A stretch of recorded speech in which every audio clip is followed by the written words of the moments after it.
Good morning, everyone, and welcome to another episode of Amazonet's Raw Daily. It's Tuesday, 25th of July, and this should be episode 65. Today, we're going to talk about psychological effects in marketing and, again, the announcement that I will be on holidays from this week's Thursday onward, so there will be no new episodes coming. I'll take a summer break also from recording. I have prepared a few surprises over the course of the days, so keep watch out for those. There will be some things coming on the podcast as well as on the YouTube channel. All right, today, as I don't have any Amazon ads updates and Amazon topics to really talk about, there's one thing currently brewing, but I think it's a little too early to talk about it. So I'd rather wait another day or maybe even after my holidays to talk about that with you. So we talk about psychological effects once more, as I really love that, and I hope you love it too. And today, the two effects we're talking about is nudging, and the other one is the default bias. And there is actually also one thing Amazon is doing themselves on the default bias, which we will look into in a little bit. But let's start with nudging. Nudging is the means that if you give the user or the customer subtle hints that this is affecting the user's decisions. So you would define it as people tend to make decisions unconsciously. Small cues or context changes can encourage users to make a certain decision without forcing them. This is typically done through priming or the default option. Salience and perceived variety. We talked about priming in one of the last episodes. I think it was last Friday or Thursday. Priming is a certain stimuli which influences users' decision. So it's about giving people specific information upfront, and then over time this will be kind of prime. This primes their decision when they interact with your service, your website, or your products.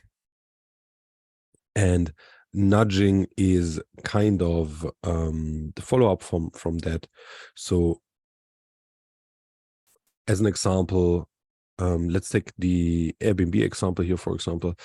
When you search for a place to stay on Airbnb, and this can happen on other websites too, so I'm just taking this example here, the Airbnb will give you subtle hints to make your search experience better by, for example, adding a date or number of guests. You can still search on Airbnb for a place, and then you will still get search results. But for the user, it's much better if they search for the date and the number of people, because then Airbnb can provide you with the right flats and locations to stay, which are available for your time and which are suited to the numbers of people you're traveling with. So the search results will be much better for you if you choose the filters, but you don't have to. So Airbnb is not forcing you to choose the filters. It's nudging you. So it gives you a subtle hint to make it better. And this obviously makes the conversion rate much better, because I don't like to get search results which I'm then in the end not able to book. Sometimes, and this is important here, sometimes I found myself just looking for Airbnbs because I wanted to see what cool places are out there. I would not be able to find them if I would have used filter options before. So I used specifically just like show me interesting places to stay at, and I didn't really filtered for the amount of people and the time frame, because I just wanted to look around and get inspired. And if I would be forced to set the filter, then this would not be possible. So Airbnb really does a great job here in enabling a person to still just do the look around, if you're interested, just do the inspirational thing, but also do the conversion option by nudging you to use the filter sections. The other thing on nudging, what I said, is that this is typically done either through priming or through a default option. And the default option, for example, is something Amazon uses on save and subscribe products. So if you come on a Amazon product which has the save and subscribe option available, then the pre-selected option, the default option from Amazon, is not the one-time delivery, but it's the option where you would save 10%, 5% on a recurring repeat purchase subscription.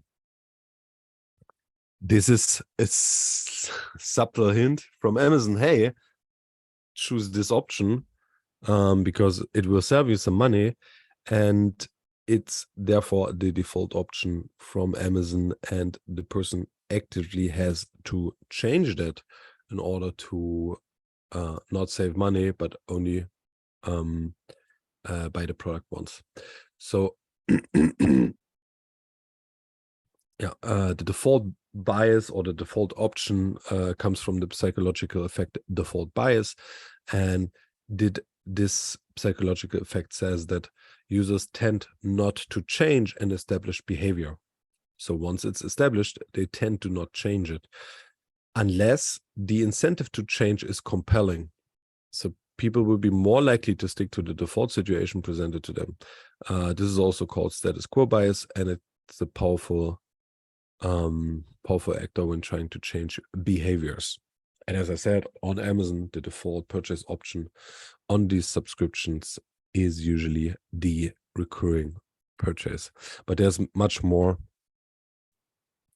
things when you think about default bias and default options to come in mind. But let's go back to nudging real quick here, because nudging really is about not to push it too much to the customers.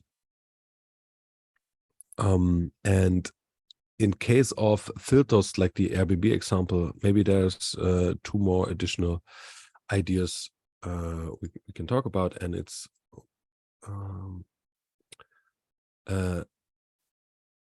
in case of filters on a website, users need to understand the benefit quickly to have an internal motivation to act, and the default results must provide enough value. So if I go on a website and there's different filter optionalities, and I don't understand what this filter will benefit me in case of the date and the participants, I do understand this easily. I do understand, okay, if I'm not choosing the right date, then maybe my flat is not is already booked and it's not available. If I'm not choosing the right amount of people, then maybe I'm getting a too big or too small apartment and flat.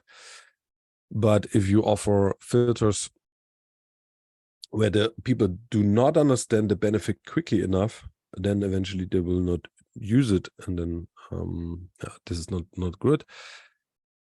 And obviously, default results should provide enough value already. So you need to make your design and your website and your user experience in a way that the default, and this is true for Amazon as well, I search for product, and then usually the default results are good enough, they are relevant enough. So Amazon is doing an amazing job that the default results are already enough for the users, so they don't need to use lots of filters. And Amazon also is not offering lots of filter optionalities. You can, I know one filter I use from time to time is the Prime filter, to make sure that the products are included in Prime or Prime eligible for the faster delivery times and for saving money on the delivery.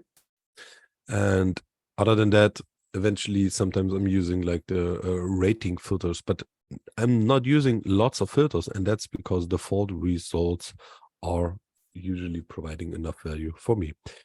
And last thing to keep in mind about filters and filter options and these kind of things is users don't want more filters. All they really want is better results. So this is all it's about. The users don't want more optionalities to play around and to make it more granular or whatever. They just want to get the best results possible for them. And with this in mind, have a wonderful Tuesday. Thanks for listening and see you here tomorrow. Bye-bye.